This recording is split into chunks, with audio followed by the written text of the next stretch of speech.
O que muda na vida de um celíaco depois do diagnóstico? No vídeo de hoje eu quero mostrar para vocês o que mudou na minha rotina depois que eu descobri que eu tenho a doença celíaca. Vem comigo?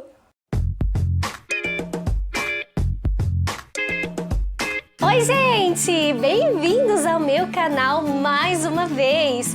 E se você está aqui pela primeira vez hoje, seja muito bem-vindo! Meu nome é Valéria Cartossi e no meu canal eu passo algumas das minhas experiências após o diagnóstico de intolerante ao glúten e intolerante à lactose também. E no vídeo de hoje eu quero mostrar para vocês que muda muita coisa na vida de uma pessoa depois que ela descobre a intolerância ao glúten, principalmente se essa pessoa, além de intolerante, ela tiver a doença celíaca. E o que é a doença celíaca, né? Para quem não sabe ainda, não está muito habituado com esse termo. A doença celíaca, na verdade, é uma doença que é provocada pela ingestão do glúten a uma pessoa que não tolera essa proteína. Geralmente, gente, o glúten é encontrado no trigo, no malte, na cevada, no centeio e aqui no Brasil também pode ser encontrado na aveia. Só que não para por aí, na verdade. O glúten ele é encontrado em diversos produtos além desses que eu falei por conta da contaminação cruzada. E aí o que acontece? A pessoa que descobre que tem a doença celíaca, a partir desse momento, desse fatídico momento da descoberta do diagnóstico, ela só tem uma opção na vida dela. Na verdade, ela tem duas opções, só que a segunda eu descarto, né? A primeira é seguir uma dieta restritiva com a isenção completa do glúten. Ela não vai mais poder ingerir o glúten de jeito nenhum na vida dela. A segunda opção seria continuar consumindo glúten e passar muito mal, o que não tá certo, né? Mesmo porque a pessoa que sabe que tem a doença celíaca e insiste na ingestão do glúten, o que acontece? Ela causa diversos danos à sua saúde e com o passar do tempo, infelizmente, pode até matar. Minha gente, o glúten é uma coisa muito séria para quem tem a doença celíaca. Não dá para brincar com isso. Então a pessoa realmente tem que fazer uma dieta isenta do glúten. Até aí, se você já conhecia tudo isso, ok. Mas, gente, eu não sei se você já parou para reparar, se você de repente descobriu esse diagnóstico agora, ou se você conhece alguém que tem a doença celíaca, no fundo, não é só retirar o glúten da dieta e tá tudo bem. Porque de repente você pode pensar assim, né? Ah, tudo bem, tira o glúten da dieta, não come mais glúten e tá tudo certo, você vai viver super bem, feliz e saudável.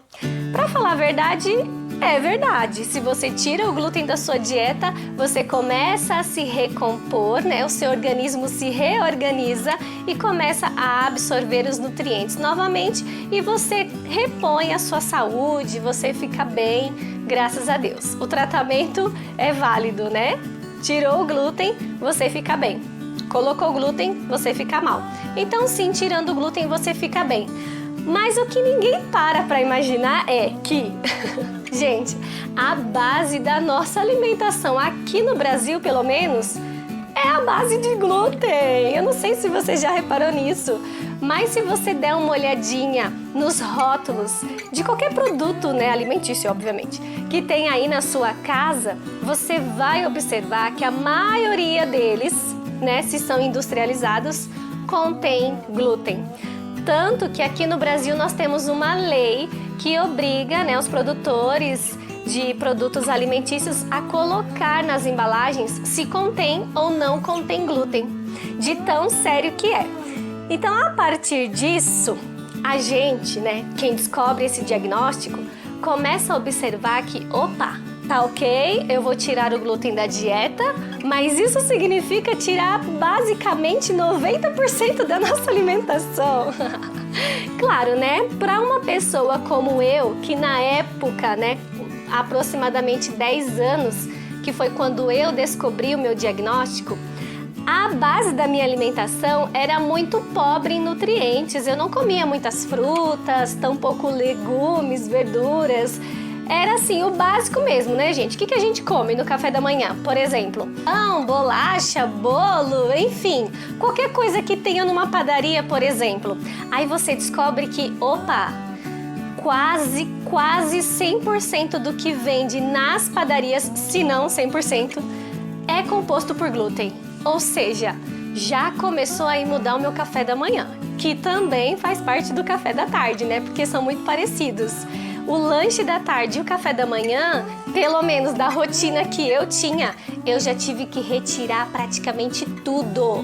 Gente, incluindo que eu tenho a intolerância à lactose, porque às vezes uma tá associada à outra, né? Geralmente, não é uma regra, mas geralmente quem tem a doença celíaca, ela provoca muitas inflamações no intestino. E isso acaba muitas vezes por desencadear outros probleminhas. No meu caso, a intolerância à lactose, porque meu organismo deixou de produzir a enzima lactase que tolera a lactose. Então, eu também não podia tomar mais o meu leite com café, o meu pão, nem a minha bolacha, nem a manteiga que ia na bolacha ou no pão, enfim.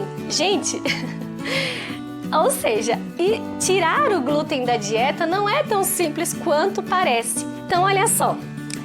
Café da manhã, como eu disse, café da tarde, se você mantém essa rotina, né, esses hábitos alimentares que eu acabei de citar, esquece. Você não vai mais comer esse tipo de coisa. Você vai ter que reelaborar o seu café da manhã para alimentos que não contêm glúten. Mas aí você pensa, o que sobrou, né? Depois de tudo isso que eu citei. Porque, veja bem, nada que tem na padaria, praticamente, você vai poder consumir, porque tudo ali é a base do trigo, que é a base do glúten. No almoço é um pouquinho mais fácil, desde que você não consuma massas, né? Lasanha, macarrão, massas no geral, pizza, né? Ninguém vai comer pizza no almoço, espero. Mas na janta, né? De repente, uma sexta-feira à noite, pizza. Gente, tudo que tem trigo.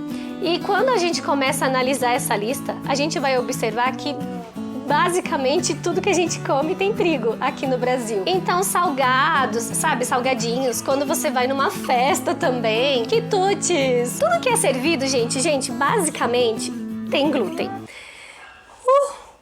Não é fácil. Só que o que acontece? Não para por aí. Não para por aí. Por quê? Porque o glúten também tem um poder de contaminar outros alimentos que naturalmente não teriam o glúten, que é o caso da aveia que eu citei, né? Aqui no Brasil, como ela é processada junto, né, com outros cereais que contêm glúten, como por exemplo o trigo, a cevada talvez, então ela é contaminada. Sim, o glúten contamina. Então, não basta tirar o trigo, ok? Trigo tem glúten, não como mais nada com trigo. Você tem que observar se aquele alimento que não tem trigo, que não tem glúten, não foi contaminado com outro alimento que continha glúten.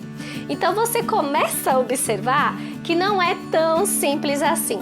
Então, gente, de fato, o que muda na nossa vida? Na verdade, muda tudo.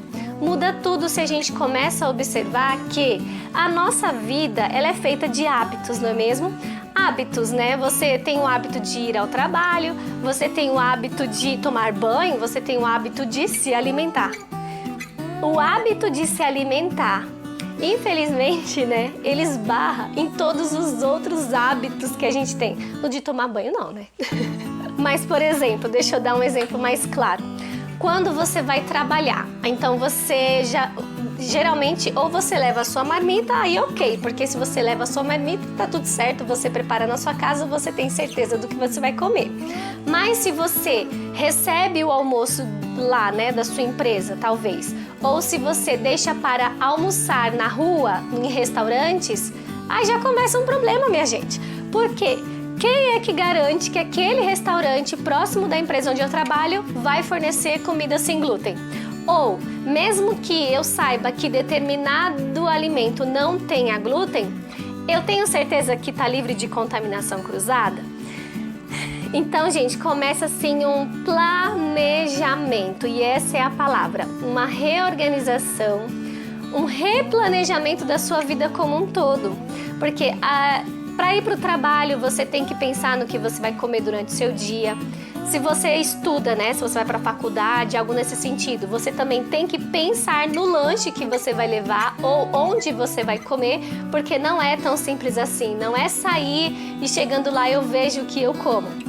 Não, porque senão você vai passar fome, porque muitas vezes você não vai encontrar, na verdade, na maioria das vezes você não vai encontrar, infelizmente ainda. Estamos caminhando, né, a passos bem lentos, mas hoje eu já vejo uma grande diferença de 10 anos atrás. Então hoje a gente ainda encontra muitos produtos, inclusive no mercado, já com a opção sem glúten.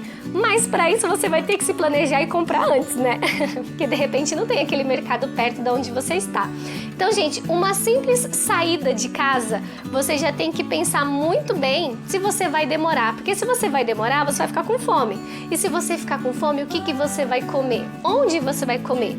E isso se estende para todos os outros eventos da sua vida. Se você vai numa festinha, você tem que levar a sua alimentação, na maioria das vezes, ou verificar exatamente o que vai ser servido para você não ficar com fome.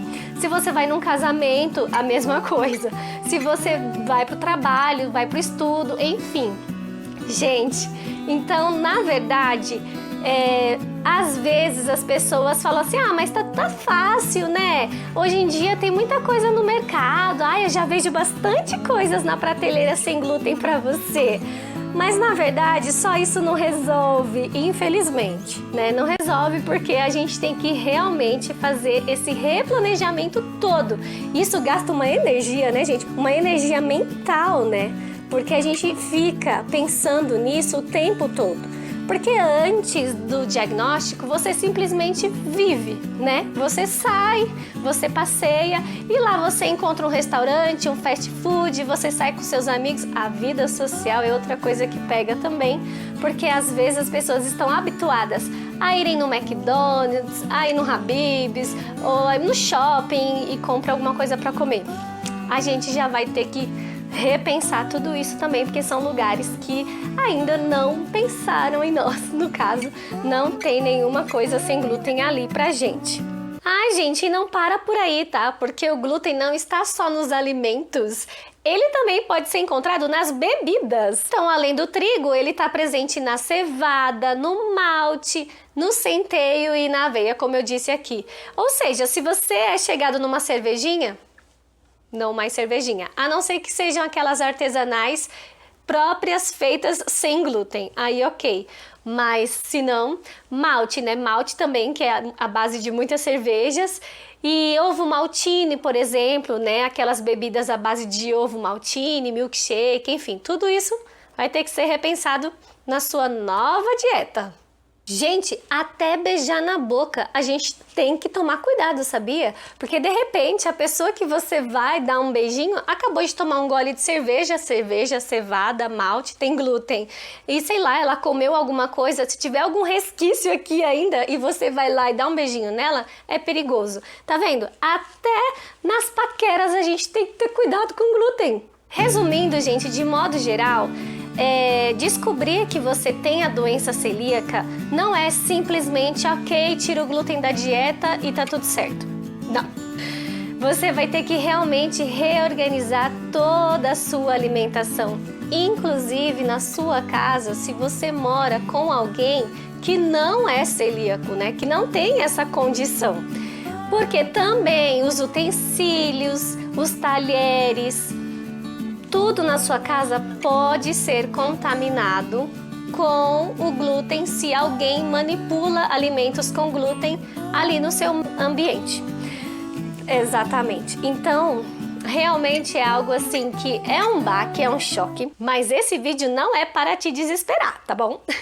Estou eu aqui para dizer que sim, é possível viver saudável e sendo muito feliz, mesmo com essa condição de intolerante ao glúten, no meu caso, com a doença celíaca, tá bom? Se você tá descobrindo o seu diagnóstico agora, provavelmente você tá passando muito mal, né? Porque você tá descobrindo ainda o que você tem. Mas calma, com o passar do tempo você vai se restabelecendo, você vai se organizando e você vai aprendendo os macetes, as estratégias para você sim lidar com tudo isso e restabelecer a sua saúde. Eu estou aqui de prova para te falar isso e inclusive eu criei esse canal justamente para te ajudar nesse sentido. Então aqui eu compartilho um pouco, o máximo que eu puder das minhas experiências, porque não é fácil, mas sim é possível e dá para viver uma vida tranquila, normal, feliz e saudável. Com algumas restrições, muitas, mas dá para ser feliz, tá bom? Bom, e por isso fica a dica aqui do meu canal. Seja muito bem-vindo. Se você quiser comentar aqui, vai ser também muito bem-vindo o seu comentário, para que eu possa de repente te ajudar com um tema do qual eu ainda não falei aqui. Eu tenho ainda muitas ideias de vídeos novos para estar postando daqui para frente. Toda semana tem um vídeo novo. Espero que te ajude de alguma forma, tá bom? Tamo junto, não se sinta só nessa. Ou se você conhece alguém que descobriu esse diagnóstico, que passa por isso, compartilha com essa pessoa também, porque toda ajuda nesse caso é bem-vinda, né? Quanto mais a gente trocar, mais a gente aprende e mais a gente melhora. Tá bom, gente? Então esse é o vídeo de hoje. Espero que tenham gostado, que tenha ajudado alguém nesse sentido. Um grande beijo, fiquem com Deus e até o próximo!